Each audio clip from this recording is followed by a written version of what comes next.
Rapaz, cada vez mais eu vejo que a gente não foi feito para viver anestesiado. Cara, quando eu vejo o cara falar assim, não, eu fumo umzinho de leve para mim ficar mais anestesiado, ficar relax. No começo pode até te relaxar e tudo mais, mas depois aquilo ali vai tomando uma forma aonde vira uma muleta sentimental, uma muleta espiritual, seja isso, seja o álcool, seja qualquer outra droga. Às vezes sua muleta sentimental, espiritual, é a outra pessoa, é um outro relacionamento. Às vezes é a ligação direta com algo que você faz, a sua paixão por algo que você faz. Então, que não significa que você não deva ser apaixonado pela vida, pelas coisas e tal, mas que aquilo não seja a sua muleta espiritual. Quando você passa por um problema de dificuldade, às vezes até por uma doença, igual eu estou passando com uma visão que é irreversível, que se Deus permitir, ele vai estacionar a doença como está, ou talvez pode progredir, e você passa a entender que nenhuma doença, nenhuma dificuldade, que nada que você passa não vem para você de maneira que você não dê conta, e que não é culpa do externo, não é culpa do outro, não é culpa das circunstâncias, não é culpa das dificuldades, não é culpa do mundo em si, em sua volta, mas sim da sua frequência, mas sim daquilo que você devolve para o universo. Então você passa a compreender que, bom, o problema é meu, eu tenho que cuidar dele. Lógico que eu vou sempre pedir ajuda, vou ter humildade para pedir ajuda, para conversar com as pessoas que sempre me ajudam, meus colegas de trabalho, minha família, as pessoas que estão comigo, que graças a Deus o Senhor tem permitido. Mas nada disso você tem que entender que faz parte de algo que é punitivo, que veio para te punir, não. Veio para te moldar, te transformar, te modificar. Serve para o seu intelecto, para a sua mente, para o seu coração, para a sua causa, para o seu propósito. E você não foi feito para viver anestesiado longe disso. Ah, eu vou me encher de remédio.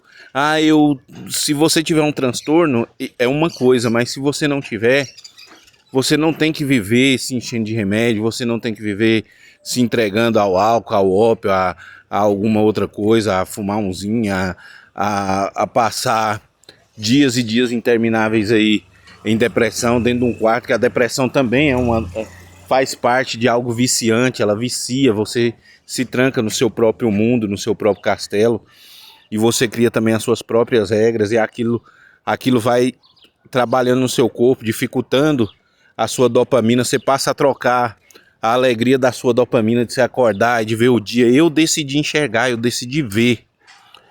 Então você tem que decidir sair desse quarto, sair dessa depressão, sair dessa dificuldade. É uma decisão sua, infelizmente. Querendo ou não, é uma decisão sua. Não vai ter um braço externo, não vai ter a figura divina do Senhor para fazer isso. Vai acontecer, o Senhor vai fazer isso se você der espaço, se você esticar a mão, se você levantar o seu braço, ele vai segurar na sua mão e vai te puxar. Então existe uma pequena distância entre a sua salvação e o que você está passando. E essa distância é a sua atitude, é a sua transformação, é a sua mudança de como você enxerga o mundo, enxerga as coisas, enxerga as pessoas.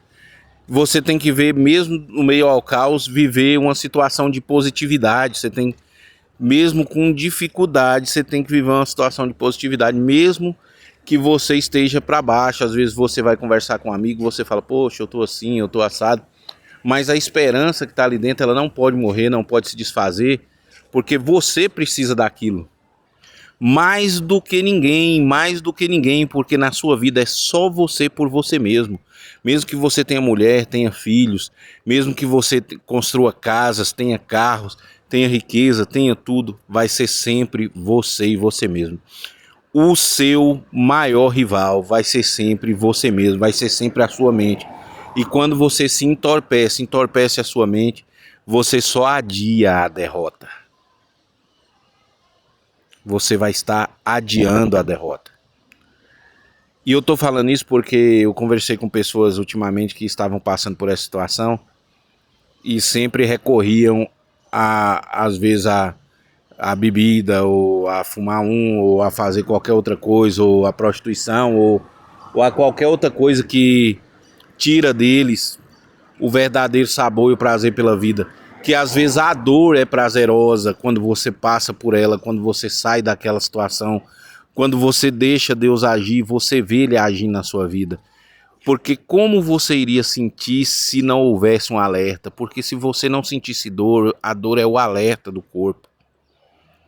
Então, se você não sentir aquela dor, se você não passar por aquele momento difícil, você não vai ser alertado da figura divina de Deus, do brilho do Espírito Santo que tem nos seus olhos, na sua vida, na sua causa.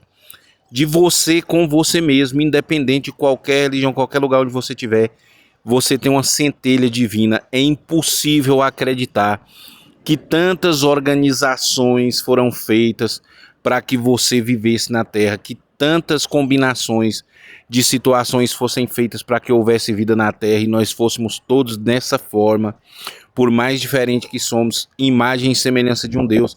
É muito difícil de você não crer que isso seja possível e não entender que existe uma centelha divina dentro de você, que existe algo magistral dentro de você, que você não merece viver entorpecido. Se for para você se entorpecer, a palavra diz: não se embriaguei com o vinho onde há contenda, mas embriaguei-vos pelo Espírito Santo do Senhor. Embriaguei-vos com o Espírito Santo, se enchei-vos do Espírito Santo, se enchei-vos de alegria, de paz, de longanimidade, de justiça, de sede de justiça, de desejo de vencer, de vitória, de alegria, de se alegrar com o próximo, de às vezes o próximo estar triste, você estar triste com ele, mas o levantar. Você é centelha de luz no mundo. E você não merece passar por essa situação sem saber disso, tá bom? Deus abençoe a todos aí, muito obrigado. Vídeo longo, mensagem valiosa. Falou, Deus abençoe, até mais.